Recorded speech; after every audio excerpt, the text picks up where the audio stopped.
Welcome to the Minorities Report podcast. I'm your host, Jason. Noir. And I'm Antonio Alcazar. And welcome to another very spooky Halloween episode. Yeah, we're still going through our October movies. So you got another horror movie on the docket right here. You know, I know Antonio's favorite stuff, horror. It's actually, I'm really happy that we've watched everything that I have to watch for Halloween this year. Because we'll get into the movie that we talked about today. Yeah. But the one that we're doing for the Halloween special, which, Yeah. by the way, we are doing a Halloween special, everybody. Yay, So Halloween. expect that on the 31st. Yeah. Is that what Halloween is? Yeah, that's when Halloween is. On the 31st, we're going to launch a special Halloween episode. And for that one... It's going to be that new Adam Sandler Netflix movie, right? Yeah, what's it called? Herbie Halloween? Herbie Halloween, yeah. So the one that we did for that one, I fucking hate that I watched that movie. Yeah, buddy. Yeah, buddy. All right, so today today we're looking at Halloween 1978, the original Halloween. All right, so let's get into it. What do you think? Let's start going through it. Yep. So right off the bat, it starts off now. John Carpenter. It's no secret. Oh, yeah. So I right away wanted to ask you my Sure. very first. So I have 2 notes for this movie. Got it. Enough. I have lots of notes for every movie that we take. Excellent. Even Nightmare on Elm Street, I had a page. Of course, full of we notes. just kind of went off the script with that Yeah, one. yeah, for sure. But this one, I only have 2 notes. The first note is, who's John Carpenter? Okay. Like, explain to me John Carpenter. Okay. He is, I would say, if there's a guy known for cult classics, literally the name should just be John Carpenter Classics. He's definitely a dude who is not very mainstream. This is by far his most successful movie right here that we just watched. Oh, really? Yeah, absolutely. Like money in to money out wise, if you know what I mean. I see what And not only that, like Halloween is considered like one of the echelons of horror movies for like Sure. the big guys. You know, it's always Michael Myers, Jason, and Freddy Krueger. So Carpenter really kind of came at us with that guy. Then he went on to do, obviously, Halloween 2, and he helped with Halloween 3, although he did not direct Halloween 3, but that's why it still has the same feel. Then he did a lot of movies commenting on society. Like he did Escape from New York, he did They Live, he did a lot of films, Big Trouble in Little China. Oh, okay.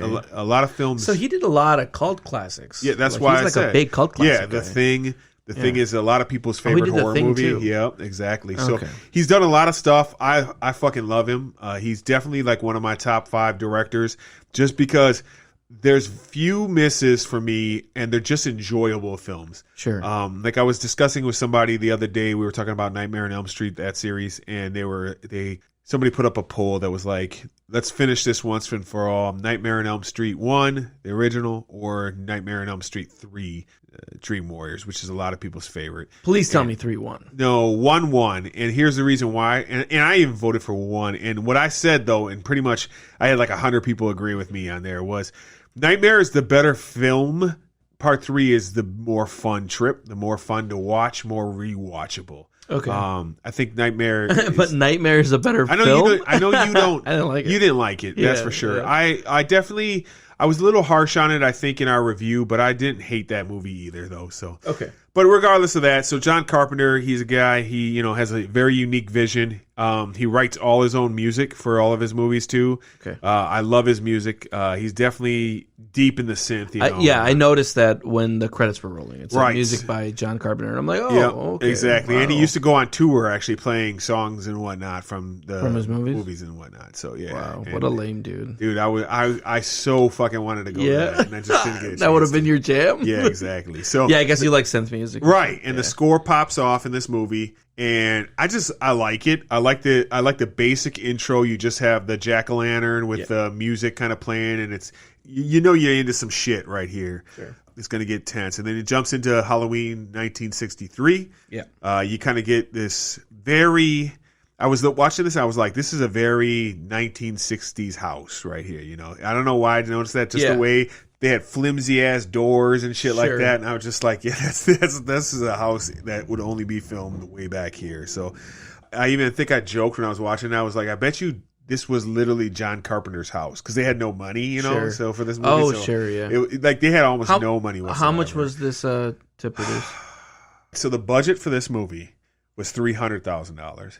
No way! Wow, Yeah. That's Holy like a movie shit. we could make. Yeah, you for know? sure. The box office was $60 million. Good Christ! Yeah. So that's why Was this his first movie? this was his first movie. Oh, okay. So right away the studios were like, "Yeah, that guy. Let's just keep giving him work." Yeah, and he didn't want to do Halloween 2 actually. Why?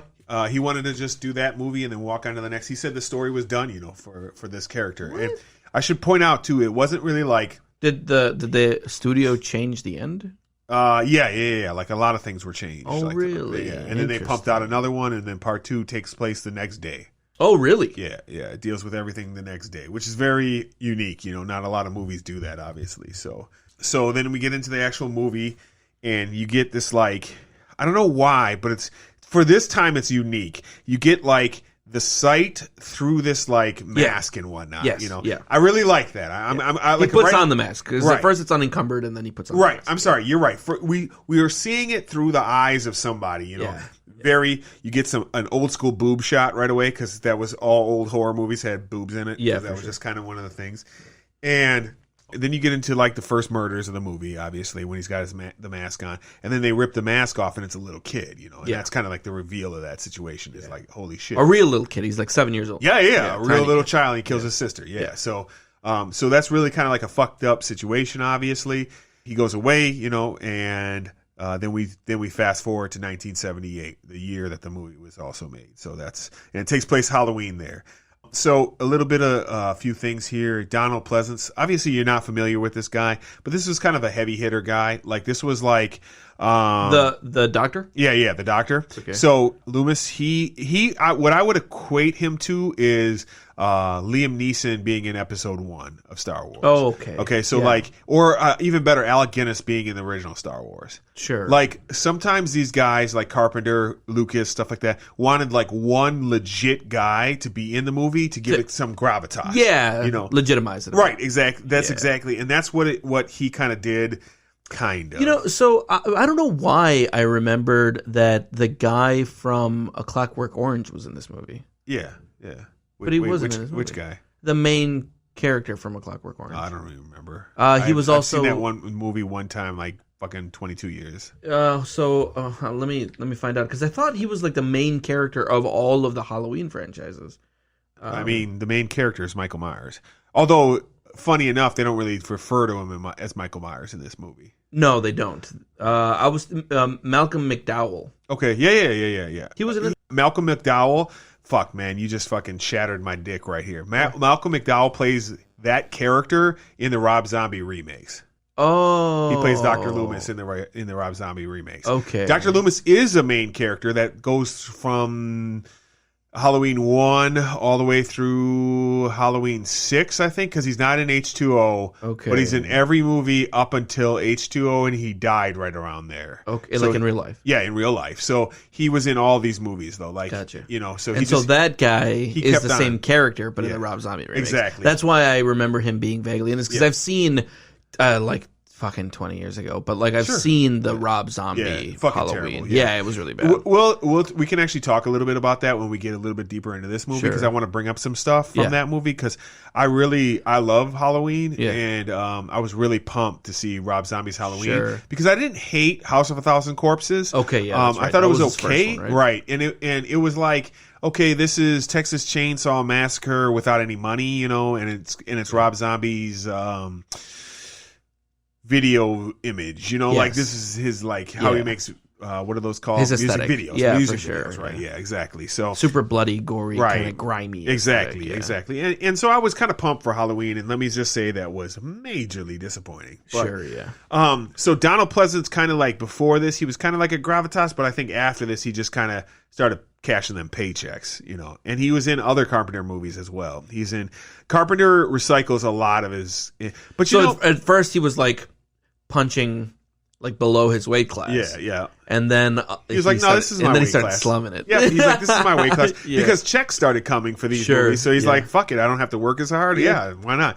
And I always I've noticed I'll say, "Oh yeah, this guy he had him in this movie and he had him in this movie," and that's kind of But I realize, like, the more I think about it, like, I think every director has, like, a couple guys that they use in a lot of movies because they like working with them and whatnot, you know? Yeah. So it's not like that rare that Tarantino does it or Scorsese does it. It's like Carpenter did it as well. Like, Carpenter constantly worked with Pleasance. He constantly worked with Kurt Russell. He worked with Keith David. He's worked with a lot of these guys multiple times throughout multiple movies, you know? And I'm sure it's because, hey, we got along well on the set before. Why wouldn't I bring you along to the next movie I'm going to do? If he likes the performance and he likes working with him, we kind of could become friends. We like hanging out and stuff like that. Yeah. That's like one like Adam Sandler. Yeah, for sure. You know, and I don't hate on him for that, you know, and that's, you know, you're helping your friends get paid, obviously. And like, you know, him and Kurt Russell, for instance, become good friends and whatnot. And that's why they're fucking out drinking one night and they write down on a napkin what they're going to do for Escape from LA, and then they make that movie.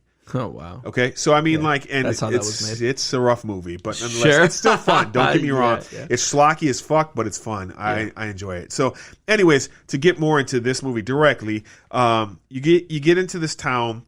Very typical Midwest town, you know. It looks very typical. You got the fucking it's in Illinois too, right? Right, it's a Midwest. It's in town. Illinois, except for it's completely filmed in California. Oh, of course. Yeah. Right. So here's a little behind the scenes. Like what was the Dawn of the Dead? Is that one the one? Yeah, the one you're talking about, the one in Wisconsin. It's technically in Racine. Yeah. But it was filmed in California. Right. There's no fucking place in Racine like that whatsoever. So here's some funny like behind the scenes type of shit for that. They had to like cover up palm trees and shit like that and tape like leaves to palm trees and all this crazy shit. And they had to bring in all these like Midwestern leaves because there's none of that shit, you know, in you know, California. Or whatever. Right, exactly. So they had to bring in all that shit. That's pretty great, man. So why not just film in fucking Illinois, man? Cheaper. It's cheaper to film where you live, right? I guess. Yeah. So I mean, they're like, you know, why not? Oh, and of course, if they only filmed for $300,000, exactly. So probably filmed in this dude's backyard. So we get into it, and you get, of course, Jamie Lee Curtis shows up. It's her first film. Obviously, goes on to have presenting. A lot of yeah, introducing. Right. Yeah. And so she's in this one. She's in the next one. She also plays a voice in Halloween 3, and she plays the voice of the reporter in Escape from New York. So why didn't they give her a role in Halloween 3? Okay, so Halloween 3 is what Carpenter originally wanted for Halloween. Originally, he just wanted one movie about Michael Myers, this character, and then they were going to make it an anthology. Mm-hmm. And just like Stranger Things, when it got like ridiculously popular, they were like, no, we have to keep doing Michael Myers. So they did part 2, which was about Michael Myers as well. Then part 3, they were like, fuck it, let's try this anthology shit. Okay. It bombed terribly. Now, I love that movie. It's a cult classic type of movie. Like, it's probably my second favorite Halloween film, actually. Okay. And it's so different. It's about like which one's your favorite Halloween film? I would probably say the original. Oh, really? Like, I don't want to reveal my hand too much yet, but I like this one a lot. I like H2O a lot as well, which is like the return of Jamie Lee Curtis. I've seen H2O. That's the one where she has the kids. She's a teacher at a college, and then Michael comes for her. Yeah.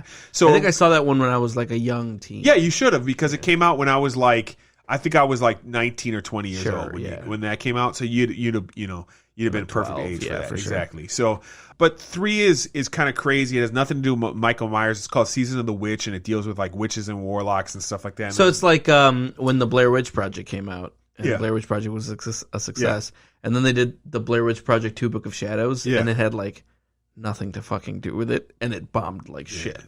Yeah, probably very, very, very much in that vein.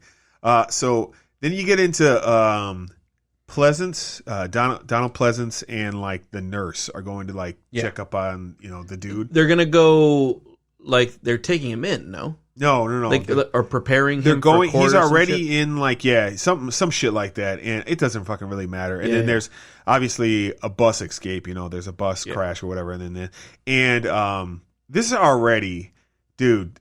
Donald Pleasance. Dr. Loomis is a fucking madman, dude. He's a fucking madman. And like, he's like, you don't understand. It was so evil. You have to, this was not a normal man. And like, I don't know. Because he's like, we're going to transfer it. Yes. And she's like, you don't want to call him he at least. Right. And he's just like, this is not a human being. Right, exactly. It's fucking, and this is. I saw the devil in his eyes. Yeah, exactly.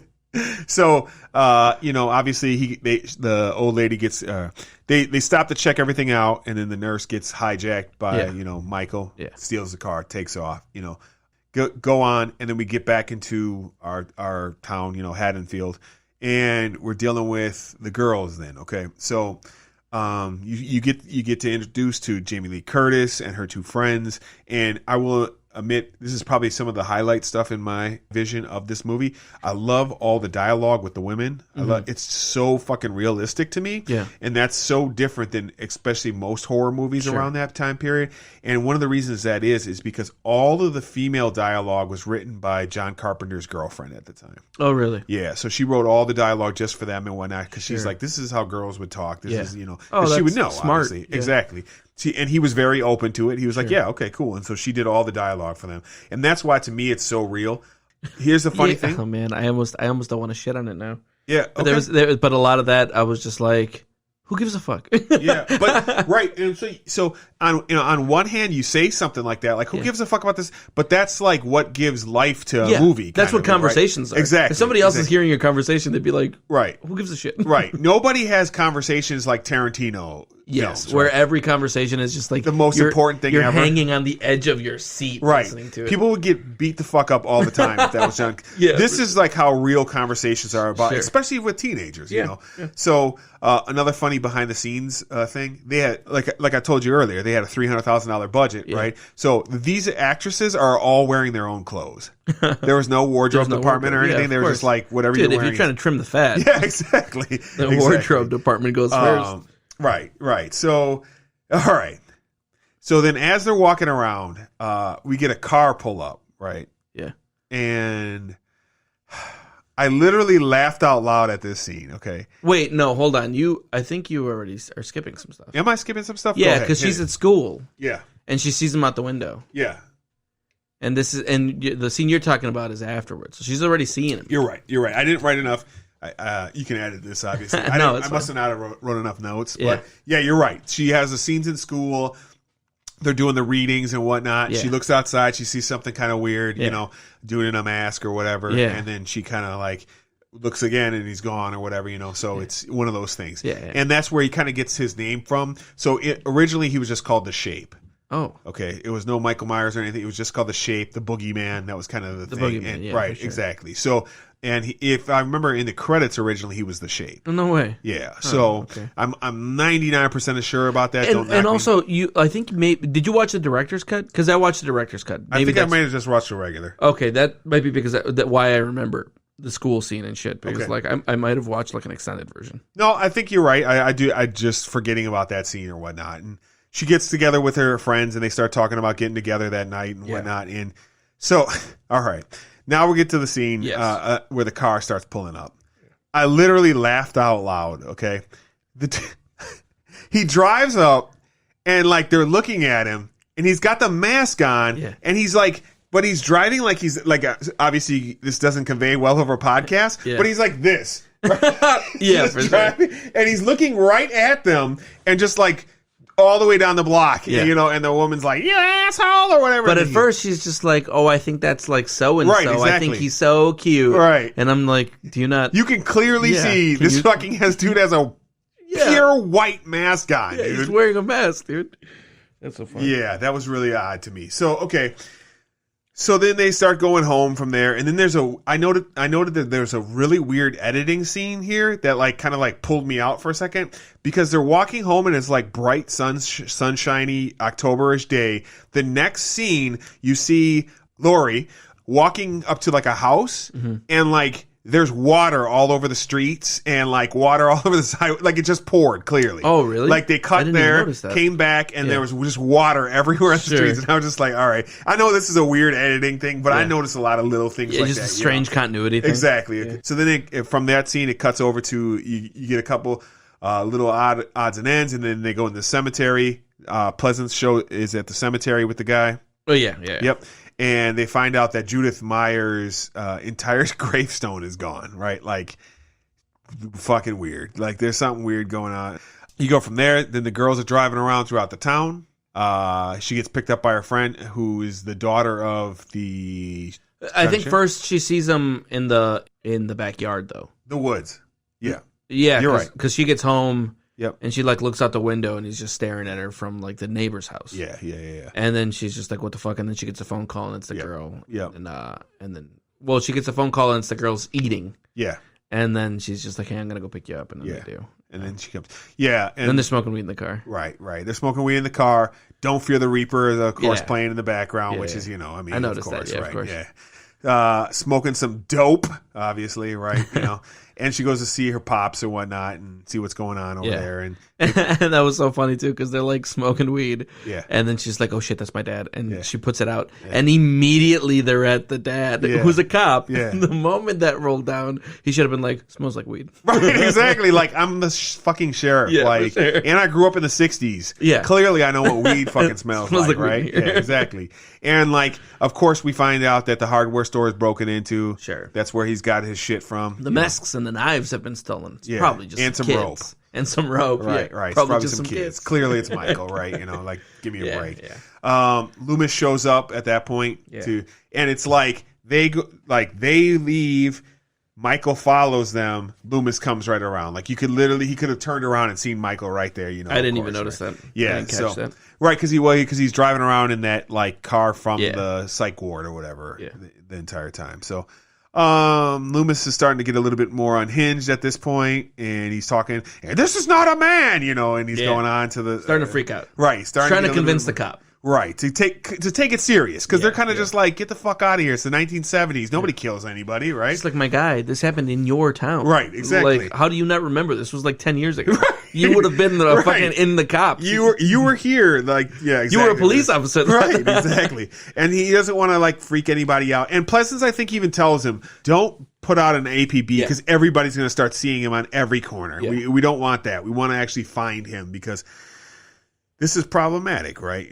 I think that we get the scene then. Don't we get the scene of the kid coming out of the school right after that? He gets punked by those guys and he busts his pumpkin. Yeah, for sure. Yeah. I mean, there's like some stuff happening where the kid goes, is like getting teased about the boogeyman type shit, and then he falls over with the pumpkin. Right. He gets the pumpkin smash. And then I like this scene because then you have the kid run into Michael, obviously. Oh, yeah, at that point. Yeah. And then Michael just kind of gives him a shake. And then sure. I kind of like that a little bit because it's like, this is kind of more of an old school horror rather than like the 80s horror where he just kills everybody. So that's something that I was thinking. I didn't write that one down, but that's something that I was thinking when I was watching this, was that he seemed very human. Like, there was less of the like single-minded stalker killer that I've seen in subsequent movies, where he's just like breaking through walls and killing everybody in his way. This one, it was just like, no, not you. No, like, you're dope. Like, go ahead, move along. Yeah, and that was like, he's thinking, like he's like human. Yeah, and I think that's because, so originally this movie was going to be called The Babysitter Murders. Okay. Clearly because it's about killing babysitters and whatnot. And that, obviously, this is ridiculously a better name. Like, Halloween is just 100 times better name than fucking. It's like when you told me that Alien was going to be called like Star Beast. Yeah, Star Beast. Yeah, exactly. Or when Rocky was going to fight a fucking alien. Yeah, that's fucking. Yeah, it's a great. So at this point, we start to get Michael's backstory from Loomis because he's talking to we cut back to the him talking to the head sheriff, and he kind of breaks down little bits and pieces of Michael, what happened actually, because they don't tell us exactly what happened while he was locked up and whatnot. And this is where I'm going to get into why I like this movie so much better than the Rob Zombie film. Okay. Yeah, they just vaguely talk about, like, at first I was trying to like get through to him as a human being, and then I was just trying to keep him locked up. And so I like that a lot because this is a horror movie. This isn't a fucking drama. I want to kind of gloss over my killer, but I don't want in-depth details of this killer. You're not trying to get the killer humanized. Exactly. Yeah. Like, I want this to be, he's the shape. He's a monster. Boogeyman. Yeah, right, sure. exactly. He doesn't need to have a why. He's a monster. My biggest problem with the Halloween from Rob Zombie is we spent a half an hour with Michael as a child and all the things he's gone through as a child. I don't give a fuck that almost takes away what makes him kind of cool. I don't want to sympathize with the fucking monster. Exactly. Yeah. Like, that's what we have real life horror movies about. Like, if dramas. Right. If you want to give me Jeffrey Dahmer's story or something like that, or Ted Bundy and what brought him to this. But the fucked up thing about it is, a lot of times, it's nothing that brings these people to that. They're just fucking fucked up in the head or something like that. And there's something wrong with them. Mental health issue. But, of course. But, like, I don't, exactly. When it's a drama where you're supposed to try to be, like, challenged by, you know, like, how should people we feel like this? Yeah. Okay, I get it. But when it's a slasher movie, then just show the monster, man. Sure. Yep. And so then we get the scenes where at this point Laurie is watching the kids, of course, and we get to see the kid looks out the window. He sees Michael across the street. This is an important scene to me because this is the first time somebody has like really seen Michael, and we know that we've seen him. Like we can kind of figure that kid ran into Michael, but you don't actually see his head. So it's likely Michael. Sure. But you know, now we know that like this isn't just a figment of Laurie's imagination that's there or some shit or some crazy ass shit. He's actually there. And at this point you get this fucking this next scene is so like it hurt my like challenge of reality here because this is where the dog is going crazy. They let the dog outside and he chokes the German Shepherd to death. Yeah. Let me tell you something. I've been around a lot of German Shepherds in my life.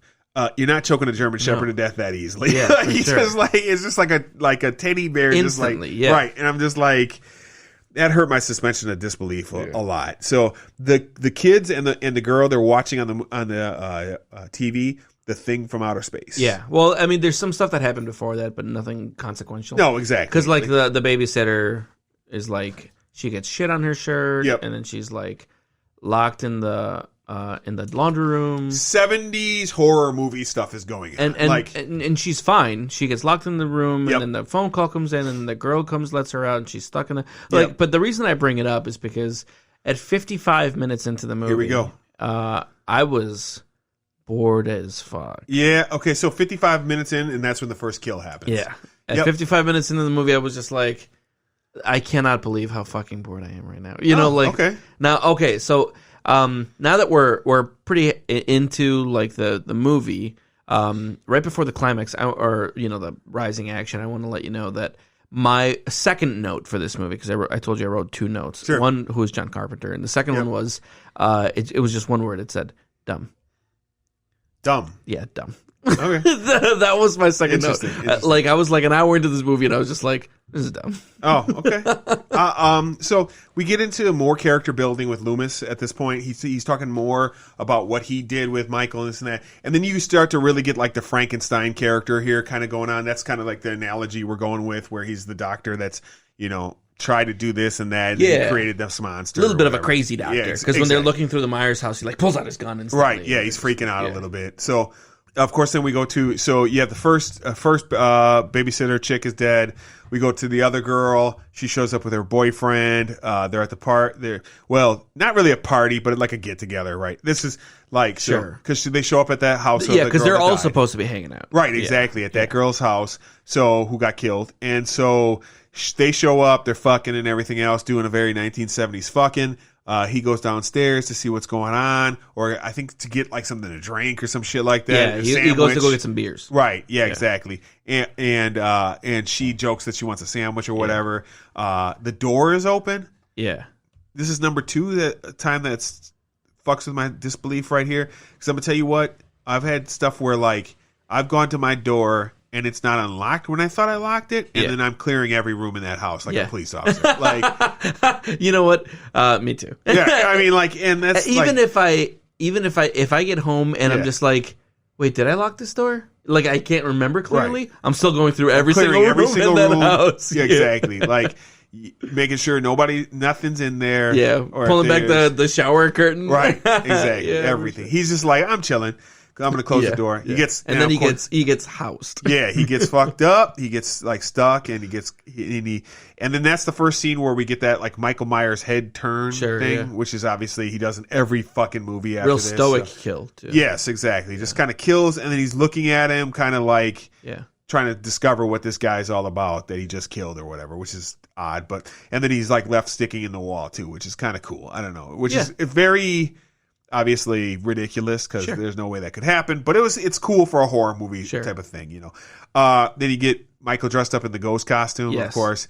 I love that scene. I was like, I bet you, right here's where I was like, I bet you Antonio hates this. Yeah. And I was just thinking to myself, man, I fucking love this. I it's- think it's so funny, except for like everything from the 70s or 80s. It goes on a little bit too long. Sure, Like, yeah. Like she's just like, He's just like, standing, hello, and then he's just silent, and she's like, say something, and then he's just silent. She's like, say something, and Right. he's just silent, and then he's like, could you please say something? And Right. then he's just silent, and he's like, okay, if you're not going to say anything, I guess I'm going to go do other things. And Yeah. just sitting there, and I'm just like, how long is this going right. to be? I hear you. And then of course, he chokes her to death, kills her. Yeah. And then we're picking up speed where we're getting to like Yes. the end of the movie at this point.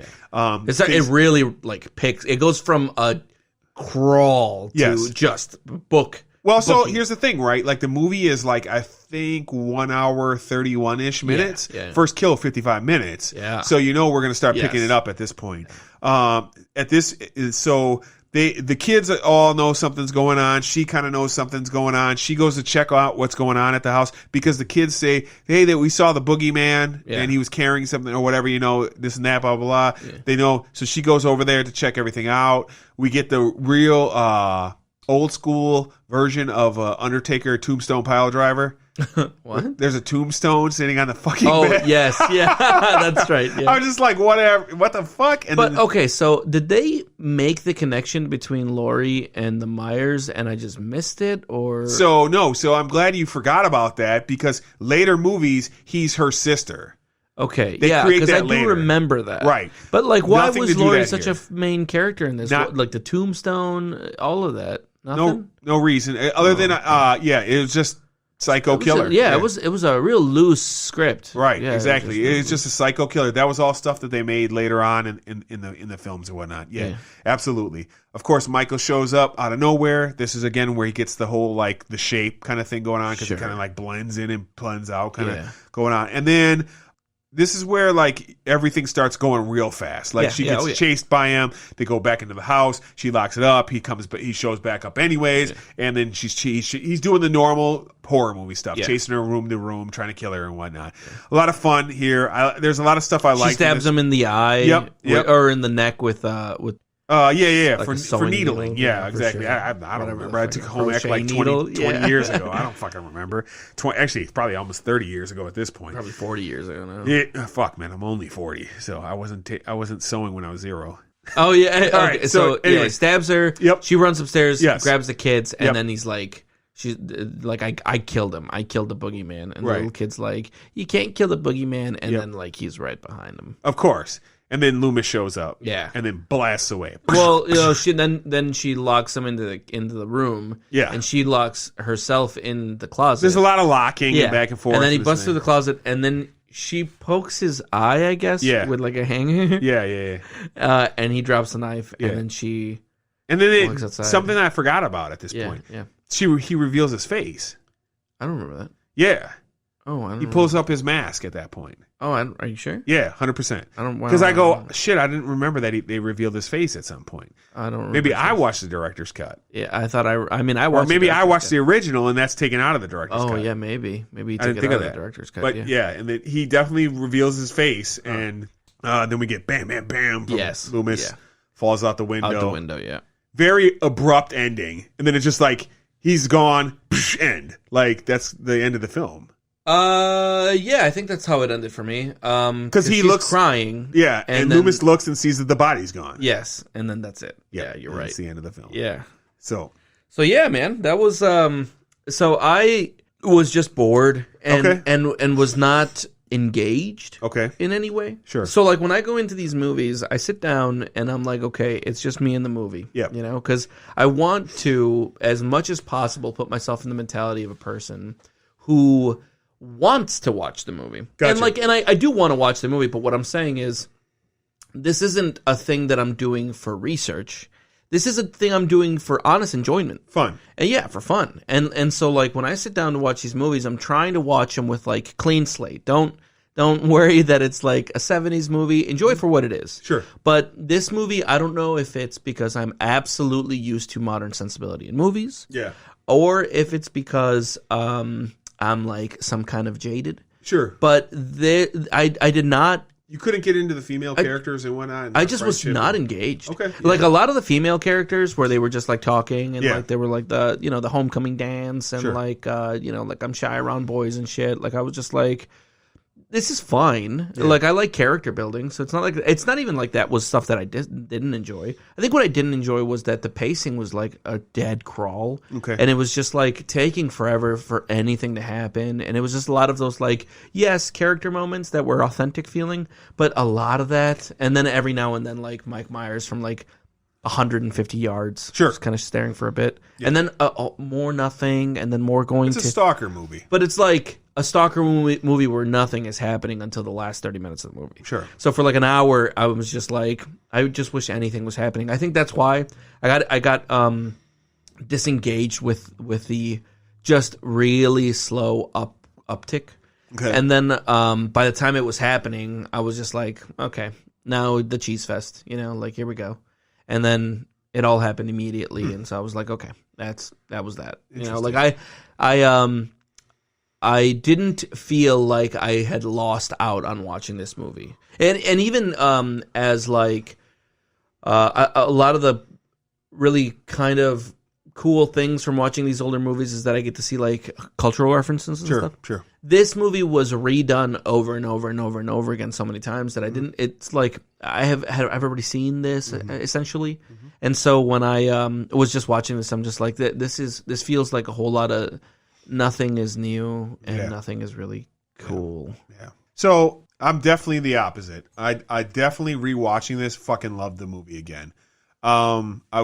It reminded me of all the reasons I like John Carpenter. So this is not technically the original slasher movie in the way that World of Warcraft isn't the original MMO, but nobody fucking remembers the MMOs before World of Warcraft. Like, a few people go, I remember EverQuest and stuff like that. Yeah, for sure. But overall, if you I remember average, EverQuest and RuneScape. if you ask the average person, what was the first MMO or what was your first MMO or whatever, they're going to say World of Warcraft. Yeah, for sure. This is the first real slasher that was kind of like popular because there was like a Black Christmas and a couple other odds and ends. Okay. But this to me is the first one that really kind of put it on the map and was like, it was very successful as well. I still kind of appreciate that. I can appreciate some of the older stuff. I know this is a lot slower than modern horror. This is a lot the acting is a lot different, as we'll talk about later with other films, but it's still something that I can appreciate, like I can appreciate something in a museum. Didn't even take me out of it, because the acting just seemed like, standard 70s acting. Normal girls, exactly, sure. doing their thing and whatnot. Yeah, that's why I'm saying, like, that stuff didn't take me out. I didn't dislike that stuff. I thought that was authentic feeling. Sure. I just thought that, like, it was just too much and nothing happening. Right. I can get that. It was definitely a bit of a different take. I mean, even when we compare it to Nightmare, there's deaths and some serious scares much earlier, within the first Nightmare 30 I thought minutes. was a sloppier movie, but at the very least I was engaged. Like I was like actively hating it. Sure. Whereas with Halloween I was just bored. Okay, yeah. I mean, I hate to disagree. I love to disagree with you. Let me rephrase that because you're fucking wrong. It's still a classic. This is definitely in my top 10 of horror. Like, sure, no way. It's definitely up there. It's strong. I thought that this was a fucking nothing movie. Something you would forget about next week. Yeah, and shit. for sure, I got you. I mean, and this was a little bit slower. I'm sorry. What I meant to say is this podcast was a little bit faster than some of our podcasts. It's just a shorter movie. So there's not a lot. I mean, not only is it only an hour and a half, but as you point out, there are sections of the movie that almost nothing's going on. So there's nothing for us to talk about. That's why we got ahead of ourselves in certain scenes because of just there's a whole lot of just like standing exactly. And so like I said, I enjoy it. I'll probably watch it once every few years or so, but that's probably where I'd put it at. Would you recommend this to somebody who is getting into horror? So my recommendation for this one would be no. Again, unless you're like, I need to see all the Halloween movies, then okay, whatever, fucking watch them all. But like, I wouldn't tell you not to watch this specifically. But if somebody was just like, I think I'm going to watch the new Halloween movie tonight, it seems interesting, I would be like, don't do that. There's probably a bunch of other good movies that you could, spend your time watching that are going to be schlocky like this. But this one specifically is just boring. Like that's my biggest complaint. It's that it's a lot of nothing happens mixed with when stuff is happening, it's just too silly. Yeah. Like when she like stabs him in the eye with the thing and and like I was just not engaged. I think perhaps some people agree with you because in Halloween 2, it's much more.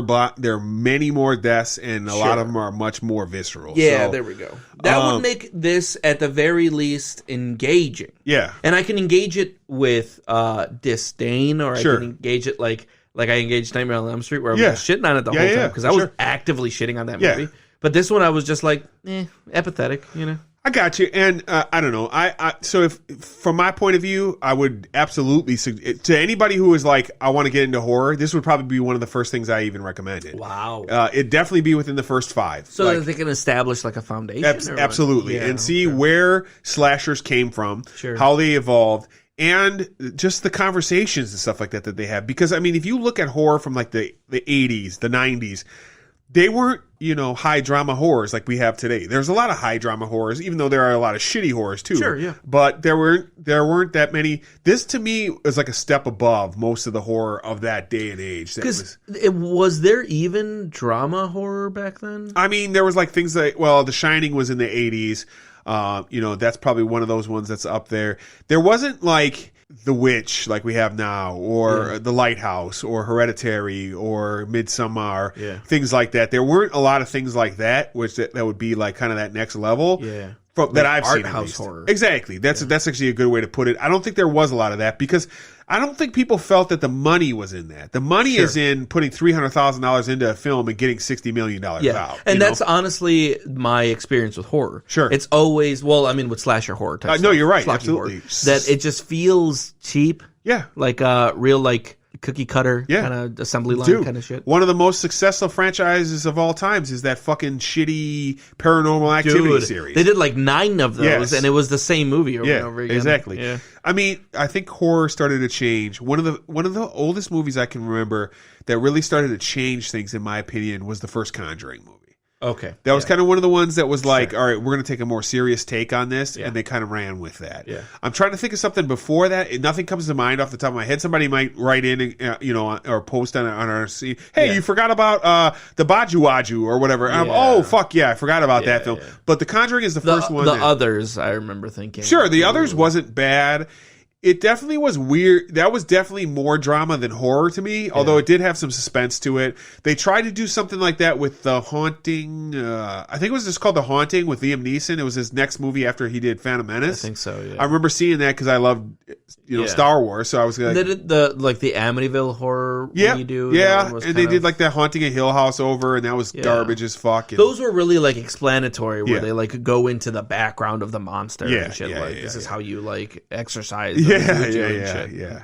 I guess maybe The Exorcist too. Sure. We're forgetting about that one. Sure. That one was pretty drama, Yeah, that was very well loved. I mean, that's a lot of people's top 5, So. Yeah, I mean, I haven't seen it since I was young. Sure. Like I was in my early teens when I saw that. Sure. But it's like that was, especially when I saw it, horrific. Yeah, like that was one of those movies where I was just fuck. This is man. Yeah. That's cool. So yeah, I mean, overall, it'd definitely be a recommend from me. But let us know what you think out there. Have you watched it recently? And if you have, has it held up to what you remember? Do you watch it yearly? I have friends who watch it every single year around Halloween. A cool tradition. Yeah, exactly. This seems like a cool tradition type movie. Yeah, and I think it's one of those ones where at this point you can kind of just throw it on in the background, let it play, and then you're doing other things, and you kind of even at like a Halloween party. Yeah, just throw it on. Absolutely, I'm sure it gets played regularly at Halloween parties. I can see that. But yeah, so that's where we would kind of leave that. So pretty much that's a wrap for this one. Yeah, that's it. Yep. So I would definitely say you should tune in. Actually, we're not even going to be. It won't be in 2 weeks because Halloween is right around the corner, and you're probably going to be looking at this about a week afterwards. Yeah. So this one is going to be coming out the week before Halloween, like a couple of days before Halloween. Oh, you're right. On the 28th. Right. Yeah. So we're going to bang these out back to back. So we're seeing you guys in like 3 days again. Exactly. So I mean, let us know if you loved Halloween and we're fucking idiots. I'm sure we're going to have some. I'm sure the responses to Nightmare on Elm Street are similar. Sure, I can't wait to see what. Yeah, because I mean they're gonna fucking hate us for that shit. I'm sure. Because I was discussing Nightmare with another person. I was like, I forgot how much I didn't like this movie when I rewatched it. He was like, "What the fuck is wrong with you?" And I'm like, "Sorry, man. I've watched too much better horror. I think since then. This one." I didn't feel the same way. I felt as though it held up. So. Yeah, this one kept its cornerstone. Make sure we're gonna hit you with some Hereditary. You can watch us live while we're on the Wheels of Steel. What? Live on the Wheels of Steel? Isn't that what it's called when we do this? No, we're not. Okay. Have an awesome night, guys. We'll see you in a couple of days. Don't tune in for a live episode. We don't do live episodes. Shit.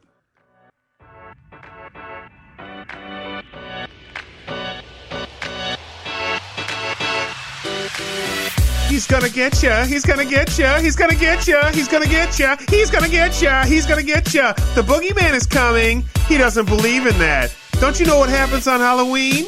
We get candy. Ha ha ha ha. Boogeyman. Boogeyman. Boogeyman.